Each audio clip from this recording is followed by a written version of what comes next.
Hi, everybody. It's Jim Knight. It's Coaching Conversations.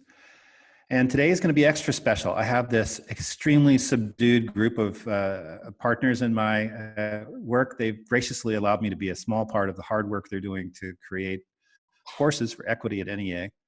And the person who involved me is Rowena Shurn. I want to say a little bit about Rowena and then ask her to introduce the others. So I've got a bio that I asked her for, and I'll highlight a few things, but I just want to say something larger than that or different than that. As a Senior Policy Analyst with the NEA, Rowena focuses on system-level issues, leadership and coaching, and mentoring. And she leads the work of accomplished teaching and national board certification and supports the Teacher Leadership Institute. And right now she's leading this team that are implementing a national coaching institute for educators. The team is represented here. Before that, she taught for 13 years at Prince George's County. She was an elementary and middle school teacher. I have great, and middle school is my place. STEM teacher, was involved in peer assistance review consultation. Before that, she was Maryland State Education Association Instructional Professional Development Committee and has done many, many other things. And but what I want to say is Rowena came to the Coaching Institute a couple years ago now, maybe, and then we've met at TLC. And what I want to say to you, Rowena, is you keep educating me, and I'm just really grateful for the warmth and graciousness you've shown as I sort of hobble my way towards cultural literacy. So you're an awesome leader. In my experience, also a really wonderful coach and mentor. So I'm grateful for what I've learned from you, which is a lot. So, and I'm really excited about today's conversation. So I'll let you introduce this other fabulous group. Thank you so much, Jim, and we're excited to be here. Before I introduce them, I want to say greetings to everyone on behalf of the National Education Association, our newly elected president, Becky Pringle, our vice president, Princess Moss, and our secretary treasurer, Noel Candelaria, and the entire executive board, and over 3 million members of the National Education Association. We are excited to be here, and I am excited to have a dynamic, phenomenal group of people from the great state of Maryland, members of the Maryland State Education Association. And I'm going to start off with Sinitria. Go ahead and introduce yourself, please. Thank you. I am Sinitria Blocker, and my association is Prince George's County, it's PGCEA, Prince George's County Education Association. Had to pause. I am a mentor teacher working out of the Office of Professional Learning and Leadership. I'm also a national board certified teacher, and I certified in literacy and reading language arts in 2011, and I just renewed my certification, hopefully, looking for those results in November. And I am grateful. We had a question, what are we grateful for? I am grateful for family, friends, and health. Thank you, Sinitria. Andrea, would you love to introduce yourself, please? Yes, hello everyone. I'm Andrea Robinson Tejada. I'm a national board certified teacher in English as a new language, early middle childhood. And because I found that so beneficial, I got a second certification in literacy reading, just like Sinitria. I teach at Parkland Magnet Middle School in Montgomery County. My local affiliate is MCEA, the Montgomery County Education Association, and my state affiliate is MSEA. Thank you, Andrea. And Sandy, we're going to go ahead and kick it off to you. All right, Sandy Scordalis, and I teach in Baltimore County Public Schools. My local affiliate is TABCO, Teachers Association of Baltimore County. And I am a social studies chair. I've been at the same school for over 25 years. It's a long time. I'm certified in, my national board certification is in social studies, history, it's adolescent and young adulthood, so basically high school. And I think that's pretty much it. I think I covered everything. Thanks, ladies.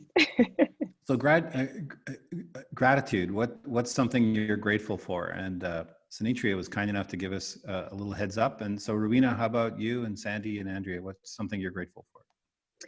I will say I'm going to make a non-shameless plug and say that I am grateful to be a graduate of the illustrious Howard University, Well, our next Ooh. Madam Vice President is an illustrious alumni. And that's what I am grateful for.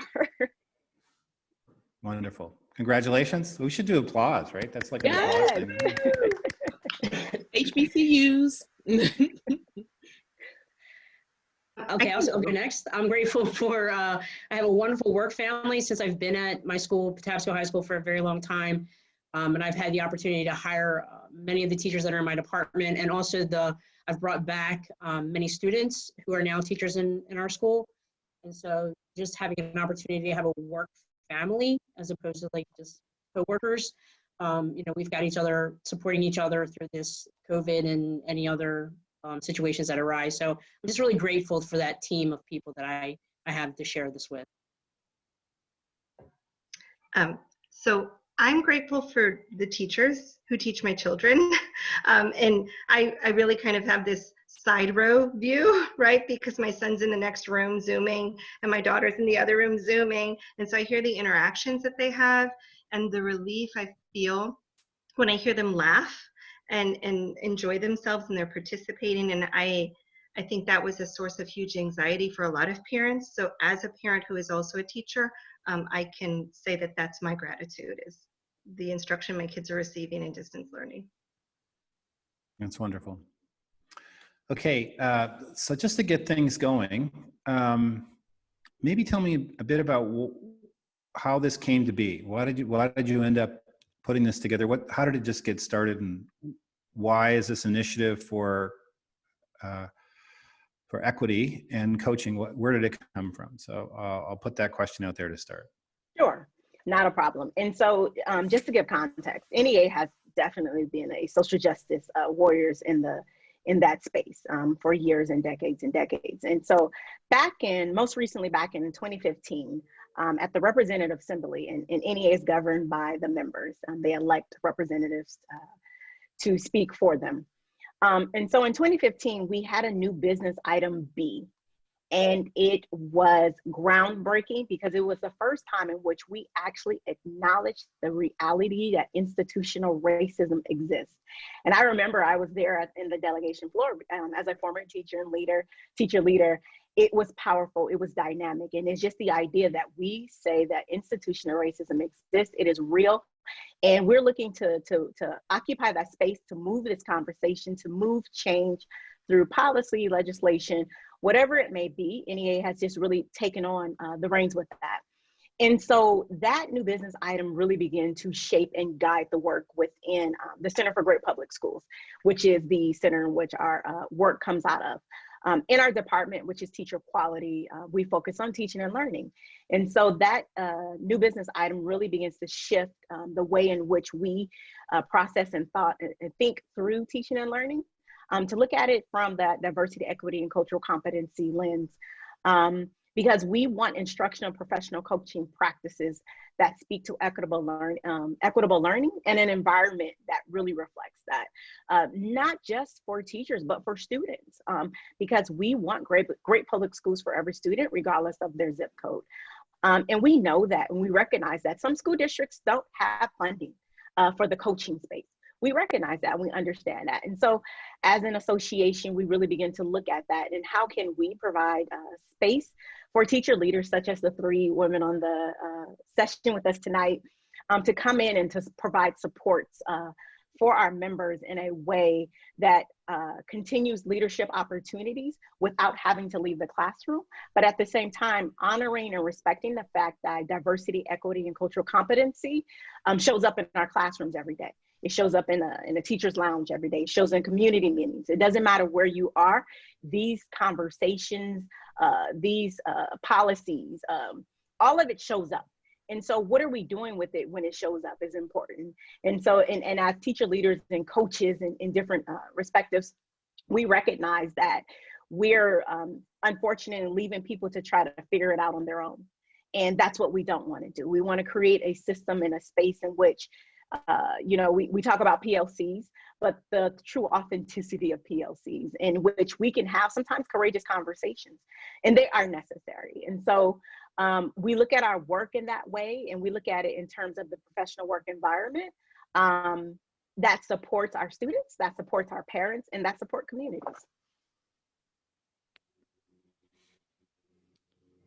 You guys can jump in at any point if there's anything you want to add. Otherwise, I'll carry on. Sinitria, it looks like you've got something, so go for it. I was there on the floor. So when you go to the convention, it's considered the floor where everyone sits when that legislation basically passed. And there was a lot of discussion around what institutional racism looks like. What we know it exists. Everyone has an understanding that it exists, but we often don't want to point out. We don't want to point it out and call it what it is.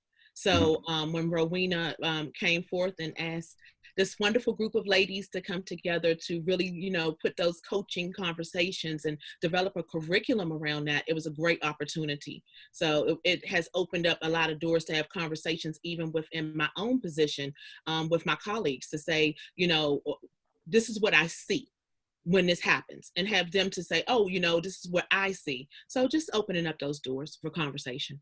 Mm-hmm. I would say this summer, we've been spending from my building, we have a dedicated group of professionals who are dedicated to looking at the issue of equity. And because of all the social events that have happened, the killings, everything that's happened, has really brought it to the forefront. And so like we have met like once a week, every summer, over the summer. And doing these courses over the summer helped me to be even more engaged in the thought process and the way that the resources that I could bring to that team to move forward the conversation. It's been a very eye-opening summer for me into like, I've always been on this equity team and done this equity work, but there's so much more energy around it right now. And being a part of this allowed me to even bring more energy to that. And so that these courses will make it possible for anyone to then also, do this work and feel this work as deeply as I think those of us who've been committed to creating them. I think it also speaks to the way that as a union, NEA is responsive to the needs of its members. And this is a need. It's a pressing need in our classrooms and for our students to create socially just learning environments. So I think it's just, I would say that they were forward thinking, but it's a right now, present day moment need. That's what I wanted to ask you. Go ahead. Go for it, Rowena. Okay, and to the point that Andrea just made around it's a need, I think that we also can negate the data with this. You look at about 50% of students are children of color. However, only about 30% of our workforce in terms of teachers are teachers of color. And you begin to disaggregate that, how many are Black, how many are, Hispanic, Latino, it's even smaller numbers. And so it's showing up in our classrooms. Diversity, equity, and cultural competency is showing up in our classrooms. The idea of things that our students grapple with in our communities around institutional racism is showing up in our classrooms. It's showing up in our school buildings. It's showing up in our school districts. And so it's spot on in terms of NEA, it's a right now thing. And it was the members said it's right now, the members said it's important. And as a staff person, we get to carry that and say, all right, I have the charge, let's go. And get to work with incredible people, such as the 3 women here. And there is another team that are also writing additional courses for us around coaching. And so it is a right now thing. It is definitely something that has fueled fire, and re-energized people, because there's a space in which the void has been and people have spoken about it. And so now we're rising to the level of saying, let's move, let's charge, let's go. And so we're definitely excited about that. As I read the course outlines, as we discussed earlier on, it gave me hope, because I read this and I thought, if people take these courses, they're going to learn. I learned important things and they'll have the same experience I did. And so I got hope from it. And I've been thinking, maybe we can be unified in this struggle, kind of in the way that people were unified during the human rights marches, although I was living in Canada at the time and I wasn't a part of it here, but I was younger. But maybe this is a unifying time to come together around what's best for all children, and instead of just for the kids who are left out, I really think there's potential here for something really, really constructive and positive and big if people can unify around this situation. And I'm wondering, you know, in light of what's happened, the murder of George Floyd, the protests that have taken place, and the kind of where do you see the country right now? What do you think is happening in America today? How do you assess where we are? I think it aligns with what you just said. It's the idea of unity, and it's the idea of people want to be seen as humans. We have to acknowledge the idea. It's really what it basically boils down to. We have historical documents in which there are some people that were not fully human. And so that's carried on generation after generation after generation. And that's how we arrive at institutional racism. You know, there are systems, structures, and policies in place that favors one group over another. You know, and as we look at the incidents with George Floyd and the protests that are going on around the country, there's a term that I sometimes use. Again, it's just something that I use. We're looking at a point of what I would consider as righteous rage. You know, the idea that this is and not the looting and things like that. I'm talking about the protesters who are uniting together around the idea that we need to treat people as humans. We need to see and stop denying the humanity of others. The idea that we've been under a system and strain for so long with this current administration, it hasn't let up. You know, there's been so much trauma after trauma after trauma after trauma. And finally, what social media has allowed for is that people see it. I can say a lot of our members talk about generation after generation, their parents speaking about atrocities, usually about race, sometimes about class and things like that.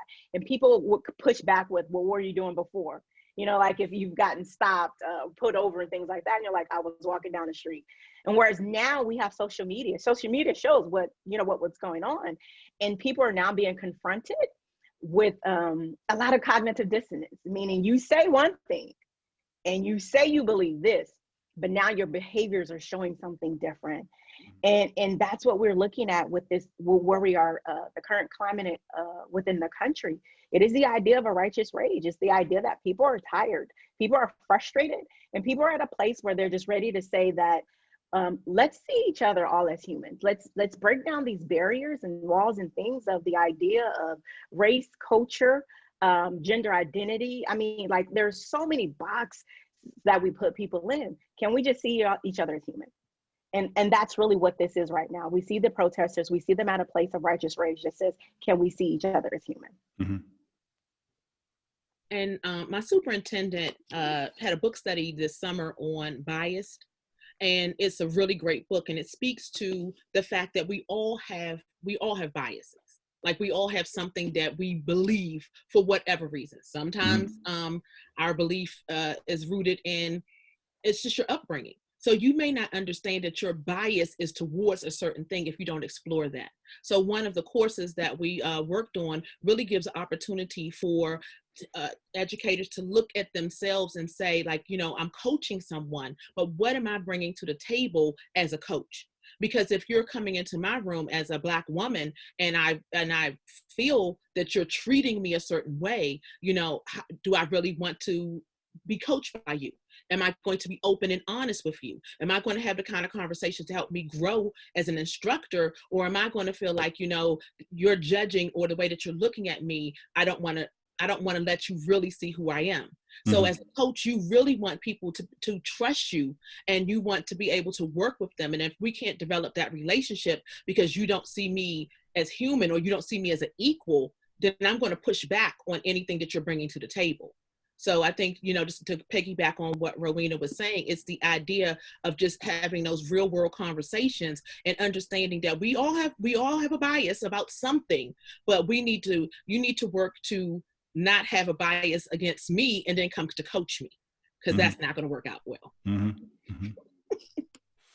Yeah, I would think that would be true. So I've got some concepts here that when we talk about cultural competency and developing a vocabulary for understanding And I'd like to share these concepts, and if you would, from your different perspectives, and you don't feel you have to speak up if you don't really have anything to share, but just help me come up with definitions for these different things. And I'm grateful for the fact that we have different voices, because I think that'll enrich our exploration of these concepts. So, Centria, you brought up the idea of bias, Jennifer Aberhardt's book, Bias. So when we use the term implicit bias, what are we talking about? If you don't mind me going right down to this sort of basic rudimentary level, how would you define implicit bias? I think at this point, I'm thinking of it in terms of just the way that you intrinsically view things. So that intrinsic bias is the essence of who you are and the way that you view others or the world, in my view. So I'm going to turn over to my colleagues, Andrea. Those unconscious attitudes that you carry, and for me, it's not only is it unconscious, but they might even be something that it's that blind spot. It's that thing you're not even aware. And I think in terms of our courses, that's a big piece, is developing that awareness so that it's almost an awakening. And it is part of this work. For example, I took an implicit bias test, and I had to take it again because I thought, no, surely not. Obviously, we live in a society that's systemically racist. Of course I have implicit bias. So I think it's that undercurrent that colors how we show up, how we perceive, how we interact, but often we're not even aware it's there. And I just want to say I took the same test really quickly, and I was shocked because when I took the implicit bias test, it shows up that I was slightly biased towards white. So now, with my power to the people that I'm representing, it was definitely a really shocking moment for me to be like, how could I be implicitly biased towards white? But then once you start to read and learn, you understand that our culture is set up, and that's what you see on TV. That's what you read in books. That's what you're fed. So your mind has to change, and you have to shift your thought process. So taking that test, when we take a test like that, it really does open your eyes, and you really do have to start saying, wow, I didn't think that was where I was coming from, but. And those are the conversations we need to have, but we need the language to have the conversation. I agree. And so they are very much those things that we're unaware of that impacts the decisions and the way we think. And that's what when we talk about implicit bias, because we're unaware of it. Like, we don't realize that, potentially watching certain programming will begin to shape your thoughts, your beliefs, and your ideas, which is why representation matters, which is why you see such a movement and shift towards, inclusivity in terms of media and print and things like that, because those are biases that impact the way that we think and believe and behave, and we're unaware of that. And so it's important, that we ensure that we get to that. We unpack, kind of like we talk about, pull the layers back of an onion, and to see and to have those conversations. And they're challenging, but how do you learn if you don't take an inquiry stance? And how do you learn if you don't have conversations and able to communicate what you're thinking, and what you're feeling? And you can't learn unless you want to learn. Right. Sorry, Jim. Right. Go ahead. In one of the trainings that I did over the summer through Baltimore County, when I think about implicit bias, I think about it. There was a resource that they shared with us, and it was called like Elements of White Supremacy in our culture. And although it's kind of, people kind of shy away from calling it that, but like basically just the kind of like in the characteristics that we have as a white society around, like, people need to be on time, people, that's what I think of when I think of implicit bias. I think of all those characteristics that we just take for granted because that's white society, and that, we don't really look at other people's culture and, you know, like other cultures value people more than they value things. And like, so like, that's when I, you know, I think about those biases come through, because, you know, I expect my students to be on time because I've been always told kids need to be on time. You know, they're not supposed to be late. If, you know, if they're late for work, they're going to lose their jobs. You know, like all of that comes in with that implicit bias. And so, you know, I'm trying to get better at, you know, just like relaxing a little bit and trying to understand like how that has been ingrained in me as part of my culture. And it's not necessarily culturally sensitive to think like that. I read that list in one of the courses, and I felt the same way. Like, no, these are just things that people do. And then I go, yeah, white people like me. That's the way they think. Although I'm not that great at being on time either. But anyway, but I do. But you know, I was struck by the fact that my first reaction was, no, this is just the way it is. And then I was like, no, it's the way it is because this is a dominant culture. There's different cultures, you know. Which speaks to the question of identity, right? And who am I? How do I present? And what is my expectation of other people and how they present? And am I pushing my own identity onto others because I've just accepted that this is how everyone is? Or, you know, can I take a step back and examine my identity and think about how I perceive people and accept and respect other people from other cultures and value what they bring, even as it's different from what I bring? And can I expect people to value me? Like, you know, that piece of when I see something that's not appropriate, being able to say to a colleague, you know, I don't like the way that you said that, or I don't, you know, to give them pushback if I'm sitting in a space.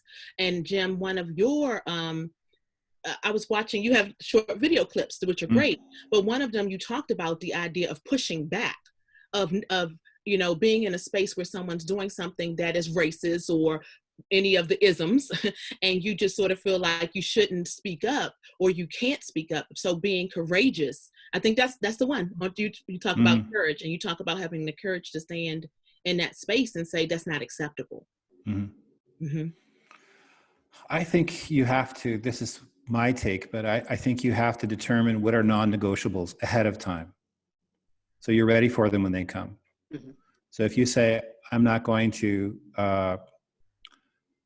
allow people to say microaggressions around me without calling it out, you have to be ready for it. Otherwise, it's going to happen so quickly and be gone, and then you don't have a chance. And then I think you have to be, when I hear it, what am I going to say? You have to be prepared. You have a strategy ready to go. And even then, it takes courage. You know, even then you might feel, oh, I didn't handle that right. You know, when you stand up for whatever it is you're standing up, it's a hard thing to go against the flow of things, so to speak. You know, well, that gets to another thing. Let's talk about some other terms. So microaggressions. How would you describe a microaggression? What do we mean by that? I know Ibram X. Kendi doesn't use the term. He talks about abuse instead of microaggressions, but the more common term is microaggressions. So how would you define what that is? Or give me some examples, or however you can help us understand it. Go ahead, Sandy. Go ahead. No, go ahead. In my experience, like just being around, you know, meeting with other educators, one of the things that a story that was related to me had to do with students being in a hallway and speaking in Spanish, and a teacher saying something like, you know, maybe they should speak in English, and talking to another colleague, but at the same time, those Spanish-speaking students overheard the conversation, and the other teacher in the conversation knew it was wrong, but didn't like have the courage, and going back to that, didn't have the courage to say something, but then later regretted it, and not sharing like their concern about that. So I think that, I mean, that might be a little bit more than a microaggression, but I think that it wasn't directed at the students, but to the other teacher. And then, you know, I think that teacher had a responsibility, the other teacher, to step up. Right. You know, and explain that, so. And when you think of microaggressions, they are the indirect, subtle, and sometimes unintentional discrimination against members of a marginalized group. And so some of us recognize them, you know, very, very, we hear them a lot, you know, and sometimes, you know, it's hard to identify them. Sometimes because they're so subtle, you don't even realize it, or people may not be aware of them. and you know, are you sure, do you understand what I'm saying?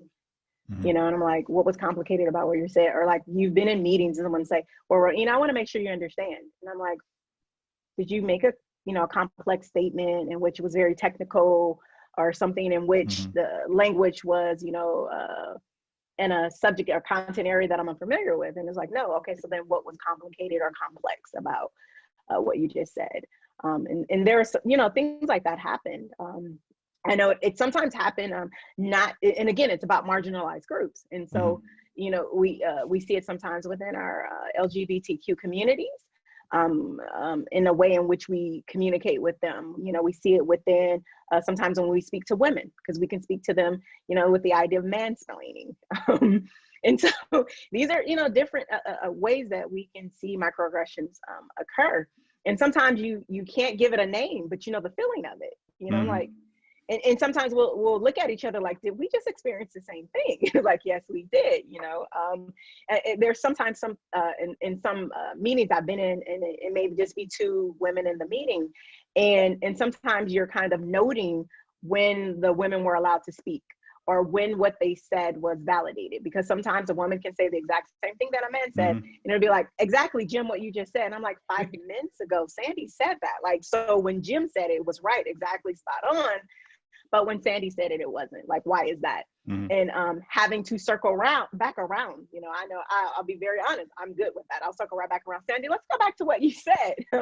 Because, you know, one of the things that is true about me is like, every voice will be heard, you know, because I believe in seeing the humanity of everyone, and every voice will be heard. And so those microaggressions, sometimes you can't like put an exact name on it, but you know the feeling, you know the undercurrent that comes with it. And I just want to add to that you're talking about targeted microaggressions. I want to talk about the drive-by microaggressions. So those are the ones where people make those kind of passing statements, and they just sort of hit you with it, and then they keep moving, you know, like, that's how they are. Right. Or one of my big pet peeves, these kids.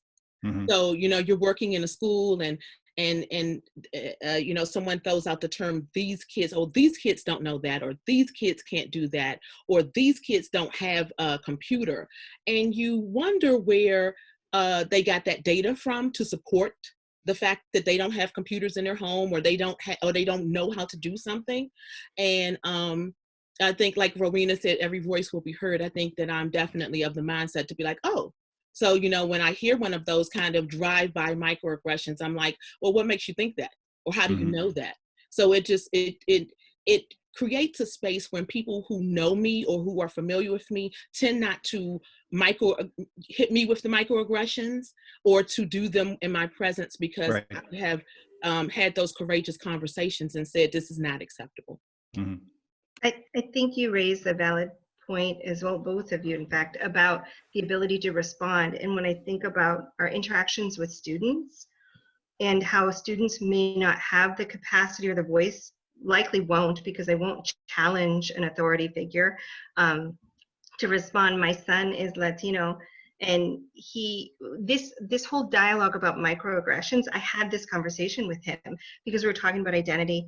And he said, yeah, you know, I get asked all the time, what are you? And you wouldn't think that that's problematic, but it makes him feel like he has to explain himself. Right. It's a microaggression because of the impact on him. And there's no malice in the person asking that question, but it really is an awareness of the impact more so than the reason for the microaggression, you know. And I think that that's the important part of understanding one another and how we show up and having the ability to have conversation. I also saw something where an African-American, a student was saying that he walks and he jangles his keys because when he comes up upon a person, he doesn't want it startled. He wants them to know he's there because of how he might be perceived. So I think even sometimes they can be unspoken in the way that we respond to people. Right. And no less harmful. Absolutely. I had a principal I worked with in Topeka, and he was walking through a park named after either his father or his uncle, his name.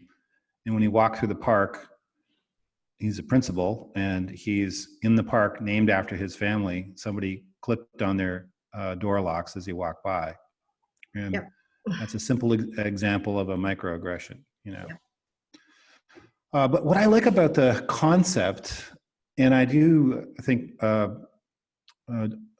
Ibram X. Kendi has got a point to call it abuse as opposed to a microaggression, but I think microaggression is going to be a hard term to shape. But I think that is something a coach could do, is to lead a workshop on microaggressions, explain what they are, say when you hear them, here are things you can do, and say, look, I can come in and video record your class and you can look at the video and we can talk about whether or not there are microaggressions in the video. So there's a lot of ways in which, same with bias, if the coach was to lead people through the bias assessment, see how biased you are, I think that there's powerful things that coaches can do to make this happen.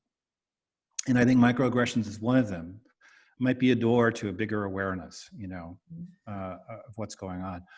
What about the concept privilege? How would you define what we mean by privilege? And I know these are things you probably have, were years along in the evolution of your sort of language for understanding these things, but just so we can talk about some of these core concepts, how would you define privilege? What's privilege? I would say it's you have an advantage just because of who you are. So just because I'm white, I have advantage to being able to get a loan or to being able, you know, it's what we take for granted because of who we are. And so that's probably the best way that I would explain it. The systemic structures that are in place that as a consequence lead to the oppression of other parties, right? If there's privilege, there's oppression because somebody is left out. That's a great phrase. If there's privilege, there's oppression. And there's also the fact that if you have privilege, I think when you get the pushback that we're experiencing now as a society, you start to feel like that you're being abused in some way. Like, because you've sort of been very comfortable in saying this is the way it is. So when you have people say, I want change, you know, I want to be able to get the same interest rate on my loan so that I'm not paying more money for this. I want to be able to walk without jingling my keys in order to make you feel comfortable. If I'm thinking to myself, these are things that I want, and I start to push against you, when you have privilege, you know, I when I see the news and I hear people say, oh, you know, they're rioting and they're doing all of these things and you know, it's not that bad. It's not that bad for you. So sometimes it's the understanding that privilege gives you a lens that you can't see where other people are. There was an article I saw yesterday in Baltimore. It was talking about a neighborhood in West Baltimore. For the first time in the development of that neighborhood, 75 years, they're going to have a bank. Like, we just take for granted that your neighborhood has a bank. And it's the first time in 75 years they're putting a bank in this neighborhood. And there's no grocery stores in that neighborhood. I mean, that's privilege that I take for advantage that I can walk to a bank from my house. You just hit it on the head. It's privileges. They're all the things you take for granted. Right. And that's how you know you enjoy the privilege is because you just take it for granted that it's there. And when it's threatened, it's the idea that, you know, like, I'm going to lose my privilege. So the idea of them putting a bank in a neighborhood that has not had one for 75 years, you know, the idea that it's taking something away from you. Like, your bank is still there. You can still walk to your bank, you know, but now the people have the same opportunity, or, you know, we're trying to even out a playing field. There's a discomfort in that. And so this idea is that, you know, Andrea said it, that privilege and oppression, they go hand in hand. And so for one person to have access and ability to have something, that means that someone else doesn't. And it's one of the difficult concepts for some, to be very candid, why people struggle with, because they're like, I am not rich, or I've worked hard for everything that they've had, in which I'm not going to enter into a debate whether you have or haven't. That's not the issue. The issue is that you didn't have to overcome being Black, or you didn't have to overcome being gay, or you didn't have to overcome being woman. You know, there are things that you didn't have to overcome. And that's where that privilege piece comes in. The idea that there are barriers for other people in order for you to maintain that privilege, and that you didn't have to overcome something additional in addition to, in order to get there. And it's just bestowed upon you, you know?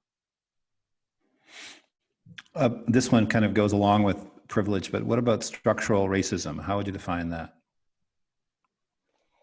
That's the big one. Every time I ask one of these questions, you all kind of lean back and go, ooh, am I going to take this one on first? You know? I know. But you know, I really think your comments are extremely helpful. I think, and this is what I would say about the courses. It's developing competence to see things and a language for describing these things. And so to hear all your perspectives, I think it's extremely important. So the big one, structural racism, what are your thoughts about that?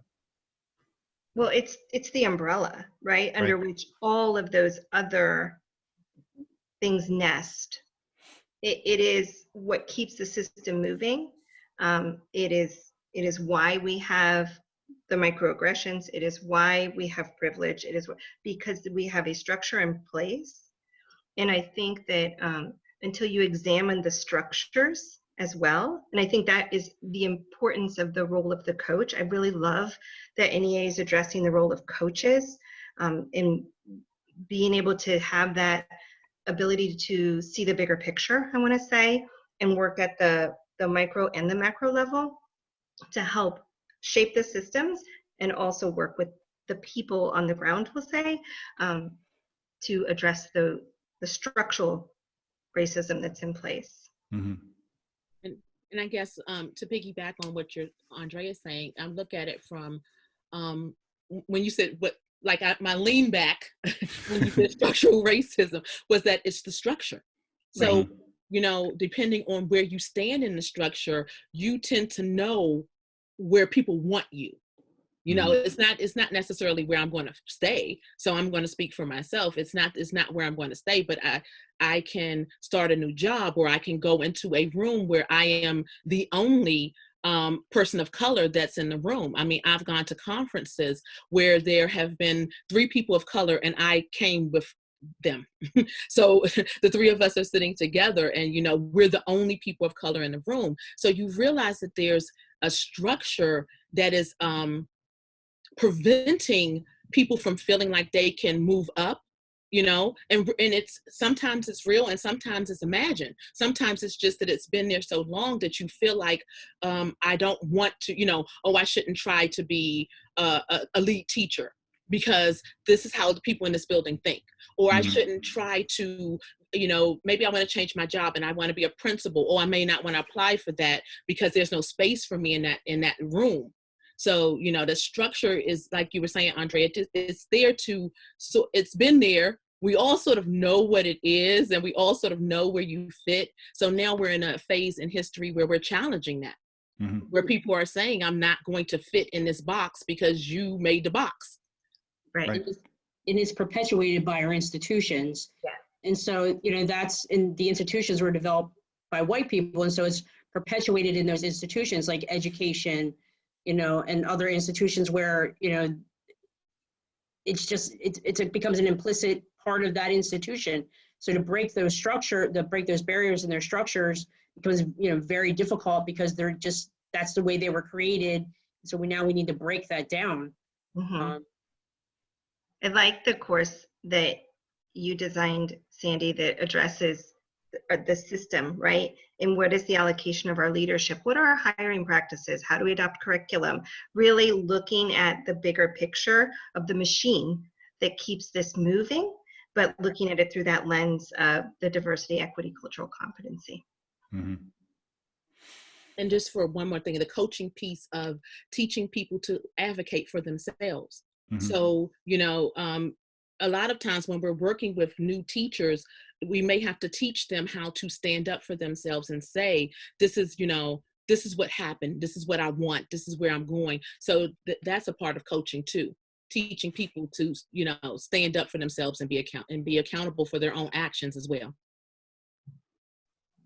And I think the only thing that I would add is really when we look at structural racism, you know, the systems of racial biases that exist across institutions and society.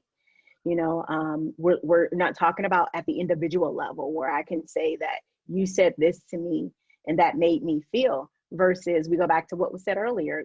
Can I get a home loan? Can I live in that neighborhood? Not even a home loan. Do I have access to that neighborhood? Because we recognize that by depending upon the neighborhood determines how much funding goes to that school district, determines the quality of the education, academic environment. Like all those things matter by the basis of where I choose to live.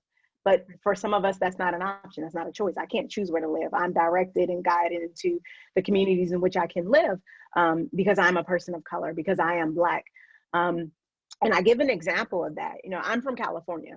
And my junior year of high school, I lived in Southern California for a few months. And our apartment community was split in half by a boulevard.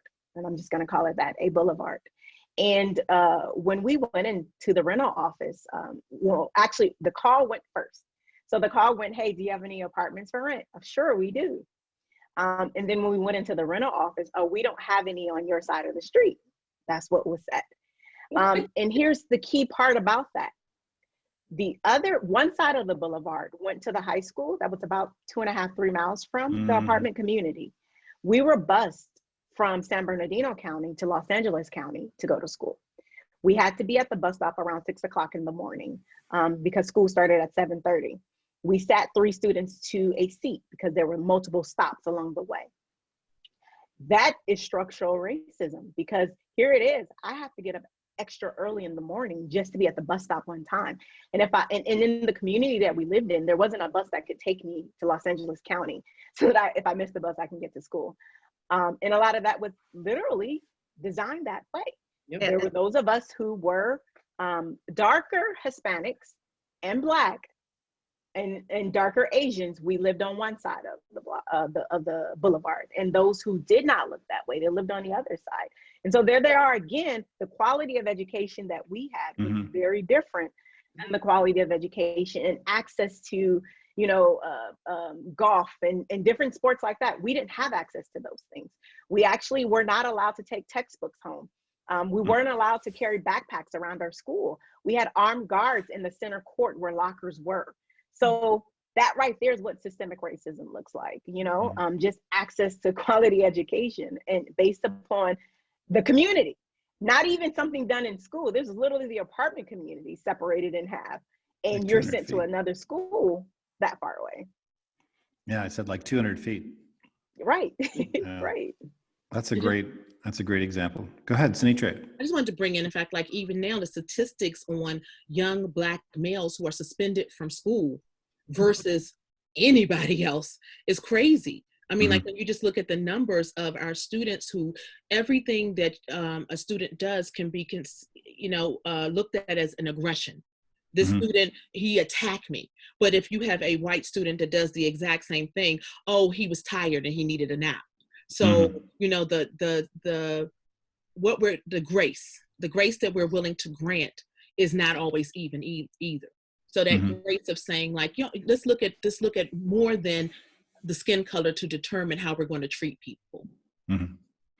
Well, I think implicit in a lot of what we're saying is not just anti-racism, it's anti-oppression.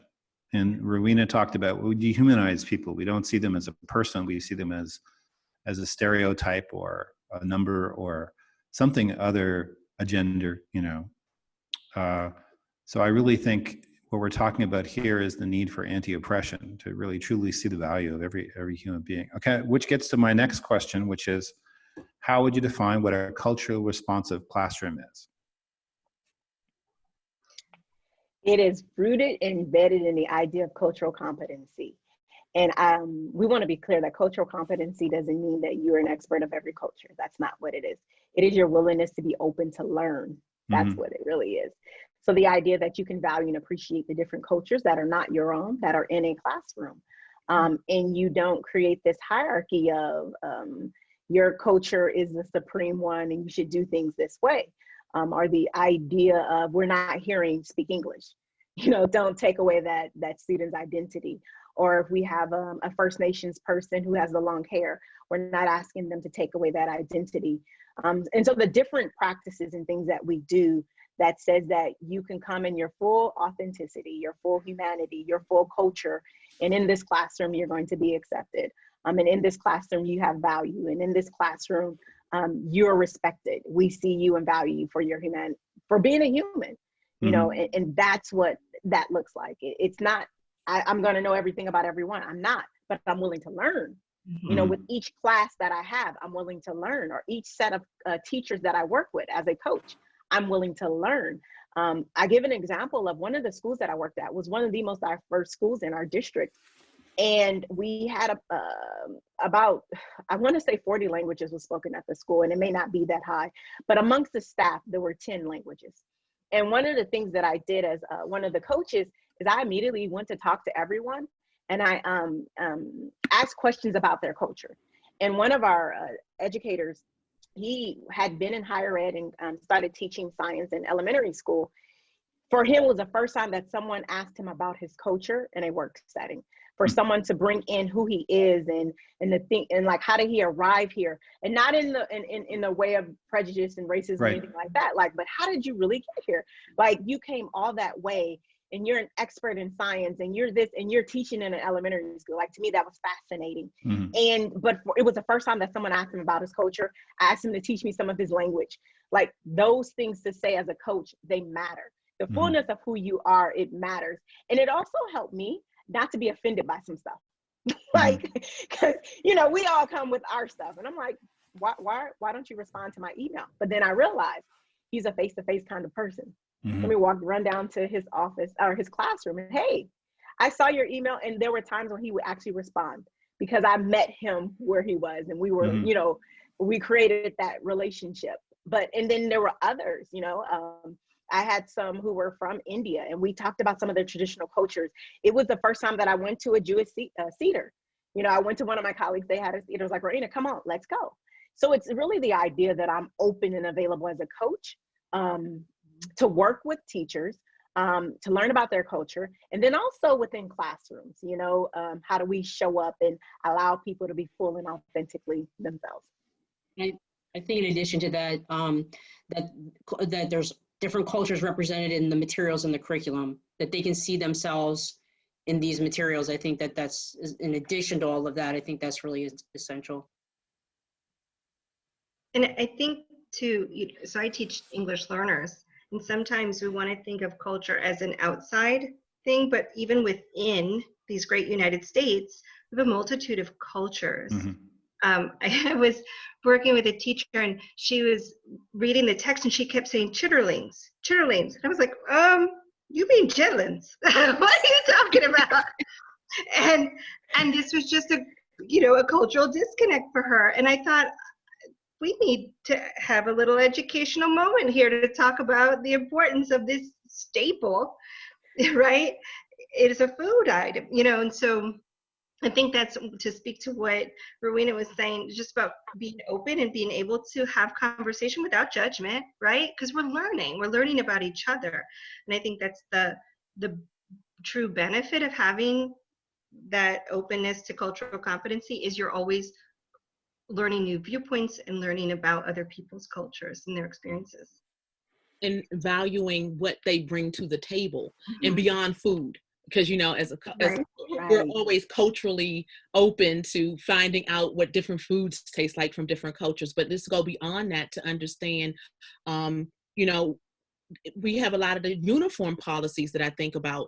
And if you look at the list for what female students are not allowed to wear, the list could be 30 things long. And you may have 2 or 3 things, you know, for a male student that they're not allowed to do. So even that piece brings into the culture of a classroom, or someone assuming that the labels, you know, of it's very ethnic to have large hoop earrings like that, you know, so the looking at that as less than, because it's something that, you know, a different culture is wearing. So being open, and definitely, Sandy, the great idea of just, we have to have curriculum that's reflective.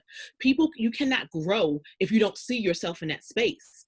If you don't see yourself as being the president, you know, we can't have a Barack Obama who's standing there. Someone has to see themselves in that space. So you have a whole group of children who, for 8 years of their lives, they had an African American who was the president of the United States. So that changed the game. Now you can say, I can be president. You know, it's no longer out of the realm. So if we get a female vice president, then we start opening up those gender roles a little bit, and we're able to see females in those positions. Just a thought. Just a thought. And Jim, before you go on, I want to circle back to something that Andrea said that was so spot on. I want to bring it up into the room again. The idea of there are cultures within cultures. And I know that's so true. Because I will say, like, I have so many Hispanic friends, and they're like, can you not call us Mexican? I'm Guatemalan, or I'm Ecuadorian. You know, the idea that Hispanic means a single label versus the idea it represents actually multiple countries, or even within the Black community, as we call the diaspora, we're not a monolith either. You know what I mean? The idea that, you know, the conversations around HBCUs, that's where I'm going with this. You know, and some people are like, well, you didn't go to a diverse school. When I promise you that the diversity that exists within HBCUs is ridiculous. We don't all have the same thought processes. We don't all have the same funding and resources. I know that when I was at Howard, we had people from over 100 countries that attended the school, all 50 states. There was a student from all 50 states. So those lecture halls, those one-on-one classes, the great debates happened. Like, and it wasn't a single message, because we're not a monolith, you know, and that's what this culturally responsive classroom represents. It's the idea that I cannot assume that because the student looks this way, or this student identifies this on that checkbox, that they are this uni thing, this one unilateral thing. They may be Hispanic, but they may be from Guatemala. And what Guatemalans do is very different than what Ecuadorians do. It's not the same. They both speak Spanish, but even the Spanish is different. Mm-hmm. You know what I mean? So, like, even when you look at the United States regionally, the language, like you consider African-American vernacular English, it is not exactly the same of what's said in New York versus what's said in Georgia. And so it is the idea that we are not a monolith, you know, irrespective of which culture you're talking about. It is the idea that, you know, hey, I can see you for you, and you may not like basketball. Mm-hmm. You may actually like physics. You know, you may like golf. You may like cosmetology, and there's nothing wrong with that. You know, that's what that culturally responsive classroom says. Like, whoever I show up as, it is okay. And you don't put me in a box to say I must be this. And don't have those expectations, or the example of these kids. Just because I live in a community in which statistically there's a lot of crime, doesn't mean that my family allows certain things to happen. You know, don't assume that just because I'm in a single parent home, that there are certain narratives that go along with that. You can't make those assumptions. You know, and one of the last things I want to say is, it's the idea that we don't teach kids from a deficit model of thinking about them.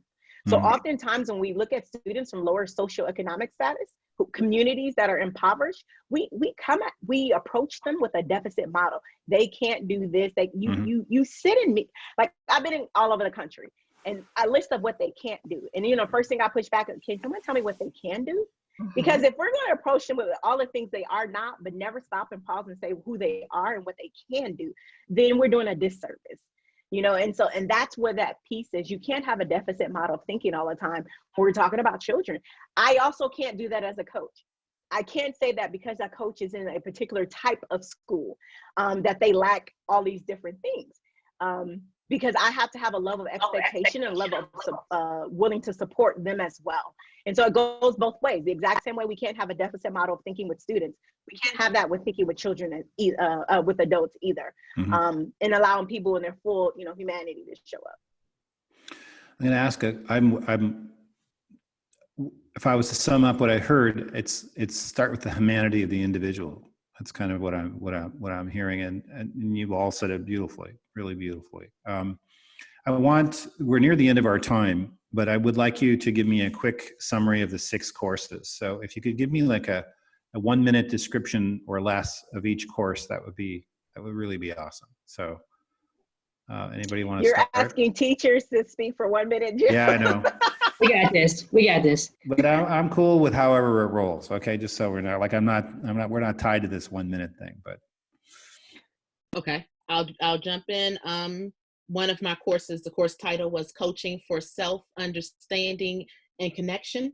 It's really understanding who you are as a person. So before you can coach others, it's the idea of really exploring and understanding yourself and how you show up and how people view you. So that's my brief overview of that one. The other one was Coaching for Equity, Understanding How Bias Affects Education. And that's a big one because when you come to coach, if you have that deficit mindset and you're looking and you're coming with the wrong lens, it can be very difficult for you to break down the barriers to coach. So we want to understand who you are, what you're bringing to the table, understanding how people see you.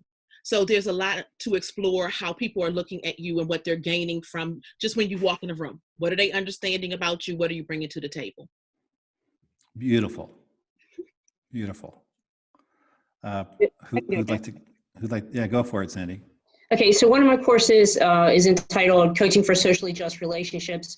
In this course, the coach kind of looks at and works over their kind of like in their own perception of what is perception, what is reality, what is objectivity, and how do you go through understanding that in order to build a trusting relationship with your coachees, and then how like you help them to understand perception, reality, and objectivity, and then to use the tool of videotaping themselves to then to evaluate themselves, to take a look at how they present in the classroom and how they present, especially like in the equity sense in the classroom. So that's my first course. And then my other course has to do with, it's subtitled Allocating Leaders for Leading Equity in Neighborhoods and Schools. And I gave it an acronym, calling it all in, because it kind of describes what this course does. And so it starts with looking at leadership, trying to identify other leaders in your building. So through that equity lens, like who are we missing as leaders in this building? And then who, and maybe because of implicit bias in the building or structural racism, whatever's happening in the building. So you're looking to identify potential leaders that don't necessarily jump out at you, and then helping them to learn to lead, and then finding the equity gaps in the building. And then I have called it all in, and I bring in the neighborhood piece because I think it's very important if we're going to establish equity in these buildings that we need to look at some of the services that students need outside of the classroom, and how can we address those as a community. So there's a piece about looking at bringing the community in and creating community schools and how that can advance your equity work. So that's pretty much the summary of that. Wonderful. Wonderful. That's great. Andrea, we're going to you. Yes, the other two courses that I can share about are Coaching to Cultivate Socially Just Learning Environments. It's a part 1 and a part 2 course. And what it addresses are the knowledge and the skills that coaches need to be able to identify and expose the implicit bias in systems, helping participants to unpack their own beliefs and biases through analysis, through reflection. There are a piece in the first part addresses really the coaching aspect and working through the coaching model. And then in the part 2 of the course is where we work to the more deep-rooted biases, the things that are under the surface, those implicit biases, some of the more marginalized communities, the LGBTQ communities, and those kids that might be considered the difficult to work with kids, and really working to pull teachers together as a learning community, a professional learning community, to guide practice towards goals within their system. I can't wait, which gets me to Rowena. I wanted to ask you, how are we going to access these courses, or who are they for? Who's going to have a chance to look at them? Well, initially we were rolling this coaching, NEA's endeavoring on establishing a coaching institute within the teaching and learning space. And we initially endeavored to do that this fall. But unfortunately, with the COVID crisis and things going on, we have to, reprioritize. And so we're looking to do this in the spring. We are going to partner with some of our state affiliates in order to create cohorts, and so that they can build capacity within their own states. we definitely want to support the work that our affiliates are doing, and so many of them are looking for spaces in which they can garner the strength of coaches in our schools and within our local affiliates as well, within like your local, like Prince George's County or Montgomery County Education Association, like, and teacher of Baltimore County. They want, you know, people to be coaches, you know, to work and support what's going on in districts. Also, because the idea that everyone shouldn't have to become an administrator. Like, in order for me to have those leadership opportunities, I should not have to leave a school building or even potentially a classroom, depending upon what area it is. And so we're looking to do this in the spring to hopefully be able to connect with our affiliates then. So the easiest way for people to find out about it would be to connect with their local affiliate and see if it's happening?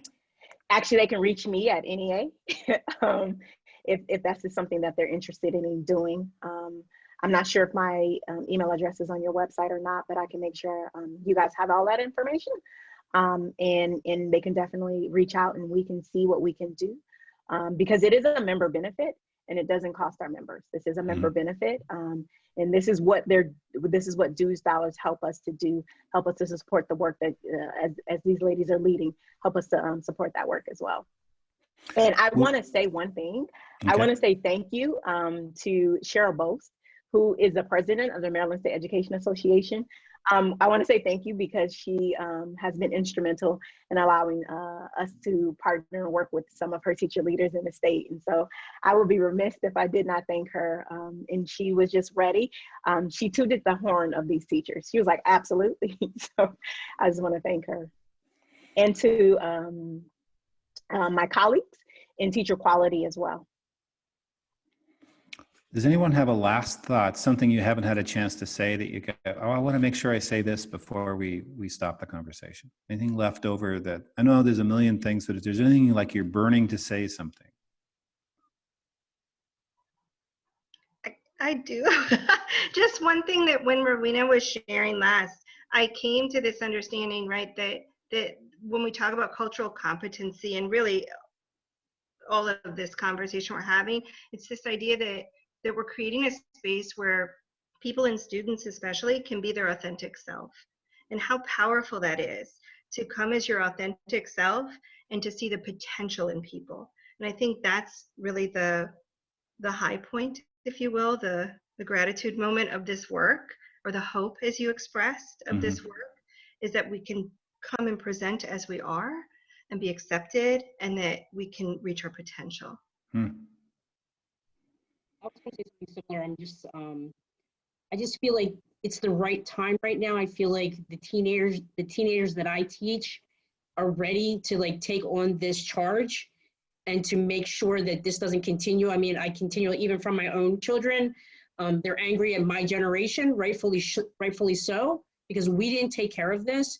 And I feel like, you know, this younger generation is ready to take up the charge. And like I saw something that a student wrote today, another teacher shared with me about a white student questioning, should we be using the term African American? I mean, they're thinking about this. And it was just a reading they were doing in a history class.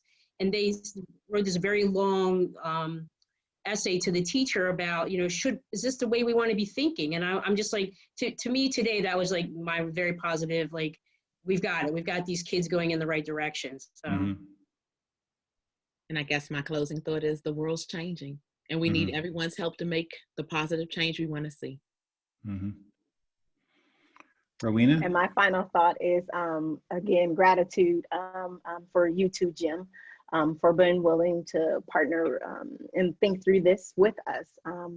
Because while, you know, we have incredible teacher leaders with you and ICG, and having that space of coaching and being able to push our thinking around this work, we're definitely grateful for that.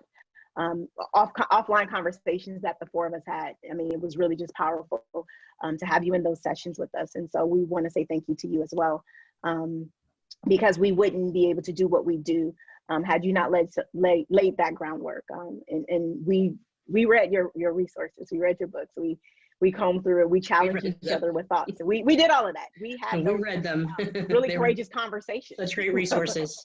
Right. Yeah. And so we say thank you to you as well. Well, I was a minor player when I sat down with the four of you. I was grateful to be in the room. You are just a pleasure. I hope this isn't our last conversation like this. I think maybe we come back and we look at sort of what's happening in a few months or say a year down the line. I'm very grateful for all the things you shared. The one thing that struck me that I would take away was what you said, Rowena, and you said this to me at last year's TLC conference. Which is that you don't have to know everything. You just have to want to be a learner. Mm-hmm. And I think that's such a gracious response, because sometimes you feel like, you feel really badly that, I said that, but I didn't realize you feel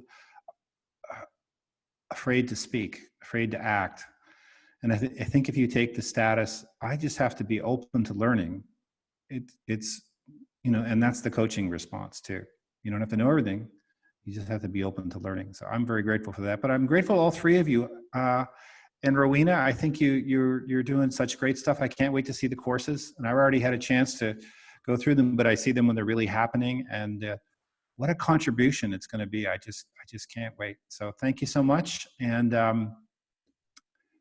have a great rest of the day. What's left of it. Thank you all. Thank you. Take care. Bye-bye. Thank you. Bye.